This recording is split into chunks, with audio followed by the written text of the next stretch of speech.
چند نوجوانوں کا اللہ نے تذکرہ فرمایا. 7 نوجوان جن کے دلوں میں علیحدہ طور پر اللہ تبارک و تعالی نے ایمان کی حرارت پیدا کی، جو بت کے سامنے سجدہ ریز ہونے سے گریز کرنے لگے اور جنہوں نے صاف انکار کر دیا، کہا کہ ہم صرف ایک اللہ کی عبادت کریں گے جو ہمارا رب ہے. اللہ کی توفیق اور اس کی رحمت سے، اس کی مہربانی سے یہ نوجوان ایک درخت کے سائے میں آ کر اکٹھا ہوتے ہیں. الحمدللہ رب العالمین والصلاة والسلام على سید الانبیاء والمرسلین محمد وعلى آلہ وصحبہ اجمعین ومن تبعهم بإحسان إلى يوم الدين وبعد. فقد قال الله تبارك وتعالى في كلامه المجيد والفرقان الحميد: أعوذ بالله من الشيطان الرجيم بسم الله الرحمن الرحيم وأنكحوا الأيام منكم والصالحين من عبادكم وإمائكم إن يكونوا فقراء يغنهم الله من فضله. وقال النبي صلى الله عليه وسلم: يا معشر الشباب من استطاع منكم الباءة فليتزوج فإنه أغض للبصر وأحصن للفرج ومن لم يستطع فعليه بالصوم فإنه له وجاء. وقال النبي صلى الله عليه وسلم: إن أعظم النكاح بركة أيسره مؤونة. وقال النبي صلى الله عليه وسلم: 7 يظلهم الله في ظله يوم لا ظل إلا ظله: إمام عادل وشاب نشأ في عبادة ربه ورجل قلبه معلق في المساجد ورجلان تحابا في الله استمع عليه وتفرقا عليه ورجل دعته امرأة ذات منصب وجمال فقال إني أخاف الله رب العالمين ورجل تصدق بيمينه فأخفاها حتى لا تعلم شماله ما تنفق يمينه ورجل ذكر الله خاليا ففاضت عيناه او كما قال رسول اللہ صلی اللہ علیہ وسلم. حضرت صدر محترم، حضرات علماء کرام، معزز سامعین، پردہ نشین ماؤں اور بہنوں، جلسے دستار بندی کی مناسبت سے اس ادارے میں یہ میری پہلی حاضری ہے، بلکہ میں سمجھتا ہوں اس دیار میں پہلی حاضری ہے شاید. اس سے پہلے کمپیر گنج ابھی رمضان سے پہلے مفتی حمزہ صاحب کے یہاں 2 پروگرام میں حاضری ہوئی، لیکن آپ کے اس مہاراج گنج میں پہلی مرتبہ کسی جلسے کی مناسبت سے حاضر ہوا ہوں. اور تقریباً 4 سال پہلے اس خطے کے دورے پر میں نکلا تھا. گورکھپور بھی پروگرام تھا شہر میں. اسی وقت آپ کے مدرسے کی زیارت ہوئی تھی. یوں تو مولانا قمر الحسن صاحب دامت برکاتہم العالیہ سے قدیم تعلق ہے. اعظم گڑھ باغ میر پیٹو میں مولانا صاحب اتنا لمبا سفر کر کے، لمبی مسافت طے کر کے اعظم گڑھ پہنچتے ہیں اور قرآن کریم کا درس دیتے ہیں.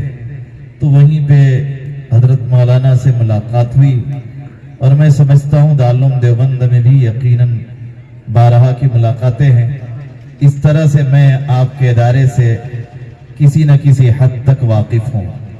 میرے لیے یہ سعادت کی بات ہے اور مبارک پور سے ایک طرح سے اس ادارے سے یوں مناسبت مجھے نظر آئی کہ حضرت مولانا حسین احمد مدنی نور اللہ مرقدہ نے احیاء علوم مبارک پور کی جامع مسجد کی بنیاد رکھی اور مجھے یہ علم ہوا کہ آپ کے اس ادارے کی جامع مسجد، اس مدرسے کی مسجد کی بنیاد بھی حضرت والا نے رکھی.